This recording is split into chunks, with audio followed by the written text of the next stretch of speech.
guru yang ketat, berbahagia. Itu tandanya Allah menginginkan Anda mengaji dengan benar. Baca ta'awudz bu. A'udzu A'udzu billah. La, bukan la. Masya Allah, 1 jam a'udzu aja tuh. Kalau sudah seperti itu jangan adu ke suami bu. Papa ketat gurunya, yang lain aja. Tidak. Anda masih mending. Dulu saya ngaji, pertama kali talaqi, mau ngambil qiraat, datang ke salah satu syekh. Masih untung saya sampai ke Al-Baqarah. Ada teman baru Al-Fatihah. Bismillahirrahmanirrahim. Hasbuk ya bunai. Cukup, pulang dulu ya, nanti kesini lagi.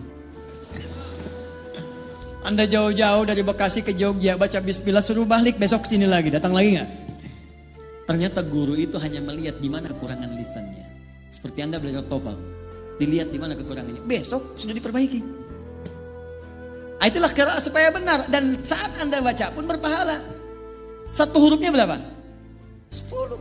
At-Tirmidzi hadis 2010. Man qara'a harfan min kitabillahi falahu asyru hasanat. Siapa yang baca 1 huruf dari kitab Allah dapat 10 kebaikan. Walam aqul alif lam mim harfun. Saya tidak katakan alif lam mim 1 huruf, tapi alif sehuruf, 2 lam sehuruf, mim sehuruf. Wa likulli harfin asyru hasanat. Setiap hurufnya 10 kebaikan. Jadi kalau Anda baca alif lam mim berapa huruf? Dapat berapa tuh? Anda hitung biasa 30. Ngitungnya jangan begini ya. Jangan begini ngitungnya. 1 2 3 itu hitungan manusia biasa. Menghitung pahala kebaikan. Lihat di hadis Muslim, Anda ke masjid saja, baru nyampe belum ngapa-ngapain, itu sudah dapat 25. Jarak 1 ke 2 500 tahun. 2 ke 3 500 tahun. Makanya kalau sehari Anda nggak ngaji, rugi Anda kehilangan berapa lama pahala. Saya cuma ingin katakan begini, coba ingat dosanya berapa banyak. Ingat dosanya berapa. Maka cari amalan cerdas, yang paling gampang nutup dosa yang ringan-ringan itu ya baca Quran. Dosa hari ini berapa ya Allah? 9 kali saya salah, kan dihitung 9. 1 huruf nun. Masih untung 1. Itu tukang hitung.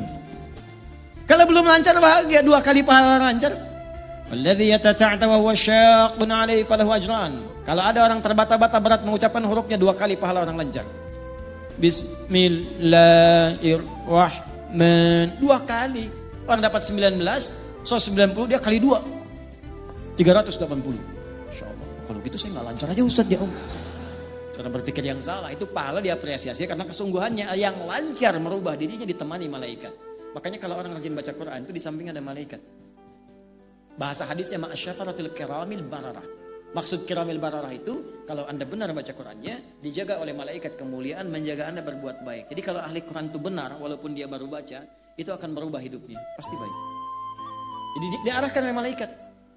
Didampingi, kemanapun dia pergi didampingi. Makanya rajin baca Quran, qiraat. Ya, dulu ada gerakan 1 hari 1 juz, bagus. Baca itu. One day 1 juz, one day 2 juz. Baca. Nanti kalau Anda gak percaya silakan baca dulu aja. Nih saya ajarkan gini ya, kalau mau ringan. Supaya gak berat bacanya.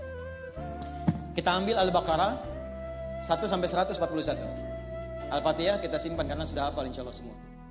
Kalau mau gampang, susah melihat 141 ayat, bagi 5 waktu sholat. 141 bagi 5 berapa? 28. 28. Jadi setiap subuh 28, zuhur 28, asar 28, maghrib 28, isya 28. Bagi 2. 14. Sebelum subuh 14 ayat, setelah subuh 14 ayat. Sebelum zuhur 14, setelah zuhur 14. 14 ayat itu kan paling 5 menit Pak. Apa nggak punya waktu untuk akhirat kita 14 menit? Apa tidak punya waktu untuk cahaya kubur kita 14 menit?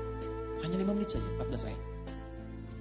Nanti rasakan perbedaannya saat kita pulang. Saya cuma katakan begini. Setiap kita pasti pulang. Kita pasti meninggal. Itu pasti. Dan kita nggak bisa pilih. Mungkin hari ini, mungkin sore ini, mungkin malam ini. Dan kita yakin kita pulang. Saya tadi katakan, Anda ke Jogja saja, kesini aja butuh bekal. Itu baru antar dunia, di inter dunia di situ. Sekarang kita mau meninggalkan dunia dan bekal apa yang kita bawa? Minimal perbanyak ini. Sekarang anak-anak kecil sudah pada hafal malah Pak. Anak kecil 4 tahun, 5 tahun hafal Quran 30 juz. Ya, saya mengajar di Bekasi itu ada anak-anak bimbingan. Ada yang belum TK bahkan. Maghrib sekarang hampir setengah 7 di Bekasi. Mereka jam setengah 6, jam 6 sudah datang ke masjid. Berjamaah di masjid, menghafal Quran.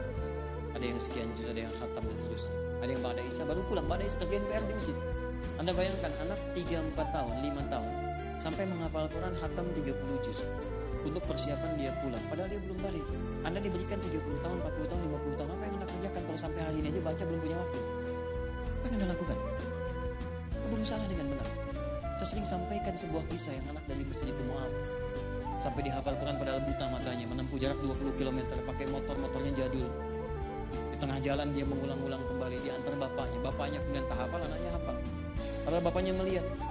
Satu kali datang reporter tuh mengecek, kenapa Anda mau menghafal Quran begini? Apa jawabannya? Demi Allah katanya, ini sebagai persiapan saya pulang menghadap Allah. Saat saya berjumpa sendirian dengan Allah, ayah tak menemani lagi, ibu gak ada lagi. Saya akan berkata kepada Allah pada hari itu, ya Allah, saya sudah berusaha menghafal Quran dalam keadaan mata saya buta. Kalau bekal ini belum cukup mendapatkan ridhamu untuk ke surga, mohon kurangi hukuman saya di neraka dengan Quran yang telah saya hafalkan ini. Seorang anak buta menghafal Quran untuk membawa persiapan bertemu dengan Allah. Lantas apa persiapan kita untuk kembali? Kayak mulai dari sekarang, pasti akan ada perubahan termasuk pada hidup kita di dunia. Saya berani mengatakan ini karena saya telah memulainya untuk diri saya pribadi. Setidaknya semua yang dijanjikan 100% tidak ada yang luput sampai hari ini. Maka saya yakin kita semua bisa. Syarat membaca Quran bukan jadi ustaz. Cukup kita beriman pada Allah, maka orang beriman pasti akan bersentuhan dengan Al-Quran. Walladzina yu'minuna bima unzila ilaik. Apa yang diturunkan pada Nabi Muhammad? Al-Quran.